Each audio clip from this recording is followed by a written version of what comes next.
Hello everyone, Josheb here again with another edition of the Monday Melee. This week we have King of Blades Alpha versus Panda Global, in particular Game 2 on Cursed Hollow from the Spring Championships.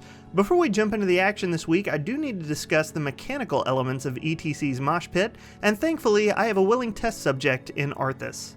So here you see Arthas caught in a mosh pit, and he's stunned for the full duration because he was caught when it started. But if you've played the game for any length of time, you know that walking into a mosh pit also seems to stun you instantly. But note that I said seems. Let's slow this footage down and talk for a moment about how ETC's mosh pit actually works. After the initial power slide, there is crowd control indicator under Arthas' mana bar, which displays how much longer he'll be stunned for. Note that once Mosh Pit starts, the same indicator shows up, but the CC bar only ever gets to the halfway point before it's reset. In other words, Mosh Pit stuns in waves, and these waves tick in a fraction of a second. Big deal, right? Why would that be important? It's not like a fraction of a second is enough time to pull off a big play. Or is it? Don't worry, this isn't the fight we're covering. As we start this game, Panda Global is up 1-0 and King of Blades Alpha has their back to the ropes. Panda Global drafted for a very strong frontline, as you can see, with both ETC and Stitches in addition to 2 supports. King of Blades Alpha took a more traditional draft with 3 assassins in their stable. However, they also took Brightwing with the intention to soak longer and teleport in during times of need. This particular fight is actually a good demonstration of the match as a whole. Panda Global uses any advantage they have to the fullest, and when things begin to get hairy, Falstad uses his Gust to disengage, and the power of the 2 supports is enough to keep anyone from falling. Between the healing, the gusts, and the bile, Panda Global has an array of disengage tools at their disposal. When they want to take a fight, they do so by utilizing Stitches' hook and turn that pick into a snowball.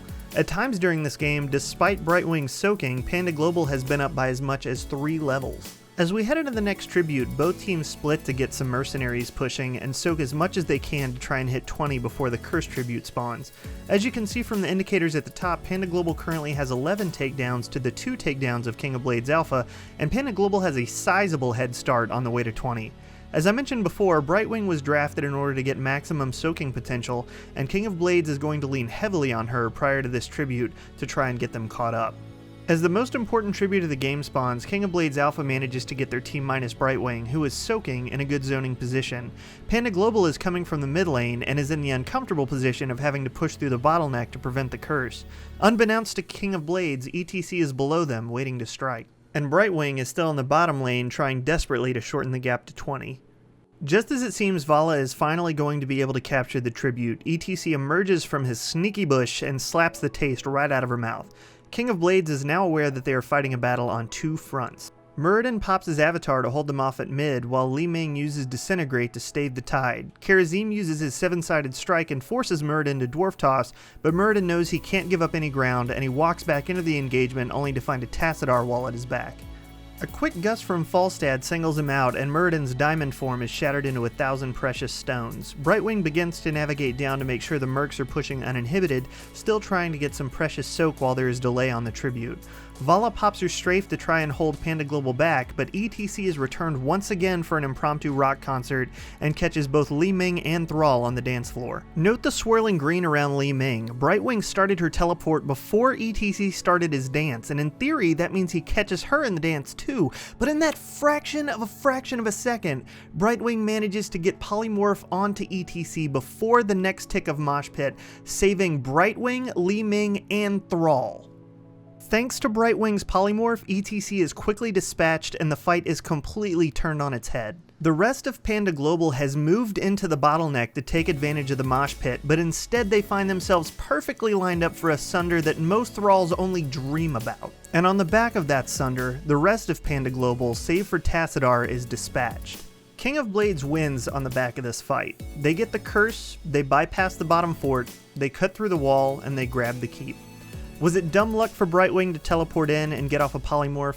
Yes and no. It absolutely was dumb luck that she'd have the tiny window to get off polymorph, but she did get it off. Had she missed the timing by a millisecond, that would have been the game. King of Blades Alpha may have been lower in level, but they did have great zoning positioning when the tribute first spawned and really made Panda Global earn the right to pass through the bottleneck.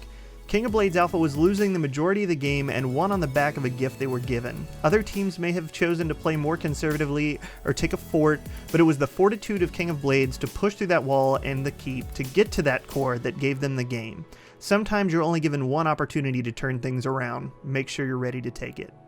Before we watch that fight at full speed with commentary from Gilly and Zoya, please don't forget to like and subscribe, and as always, find the full fight in the description. Looks like we are ready for this game to get back underway as another tribute spawning, and this is going to be the big tribute, Zoya. Yeah, this is it. This is a curse for both teams, and they have to win this. They're doing a good job so far. A lot of damage going down on the B-Kid, but Gilly, they're so close to 20. This is their window of opportunity. They need to force a fight right now, but all 5 members are here for Panda Global. They're going for the cap, but ETC with the flank. Psalm being so patient for it. A lot of damage going down again onto B-Kid, but the interrupt does happen to Frozen X. No cap, and that's 24 Panda Global. A lot of damage coming up from Talking Trees. Can they get B-Kid? He's so very low. This internet comes out, but a little bit too late. And now ETC super isolated. Actually, Panda Global splitting up a lot here. Can they get this cap? Frozen X going for the cap. Psalm coming in from the side. A big gust though, and Collusion's gonna fall. Collusion is down and now up against level 20 without your big frontliner. And King of Blades have to be so careful, but a strafe comes out, and they have taken out Karazim. But Psalm gets polymorphed out of the box pit, and they're continuing in this fight. King of Blades is winning this fight. Thompson's getting healed up, and they get a 3rd kill, a 4th kill on Michael Udall, and they get themselves a curse. Dark Chimera trying to keep up Frozen X. Big impact, not going to go down here, but that reset on Li Ming secured additional kills, and they're able to snowball that into a bigger win here. And oh my god, Dark Chimera keeping alive so many members. This is a curse. They have a keep exposed, and 35 seconds onto Karazim. Can they go for core, Gilly? It's going. They're taking down the. They are taking down the fort. Yeah, they took down the wall. They're going after the keep. They're doing massive damage to it too. 25 seconds on Karazim. Tassadar is shielding it, but that's only going to delay them just slightly. They're going for core. They're going for core. They are going to go 20 seconds on Karazim. Tassadar's doing the best he can, but I don't think it matters. The shield is down. It's falling very quickly. 13 seconds until Karazim's back up, but it doesn't matter. One fight is all it took, and King of Blades Alpha is going to take game number 2, Gilly. Talking Tree still barely alive, somehow alive, and able to make sure that they do take out this core. That'll do it for this week's Melee. Thanks so much for watching. If you haven't yet, please don't forget to like and subscribe, and we hope to see you tonight as we cast Chair League. Monday.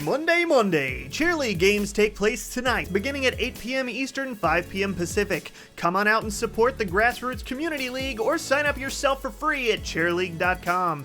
Straz and I will be casting at twitch.tv/Josheb. We hope to see you there. Tonight, you'll use the whole seat, but you'll only need the edge.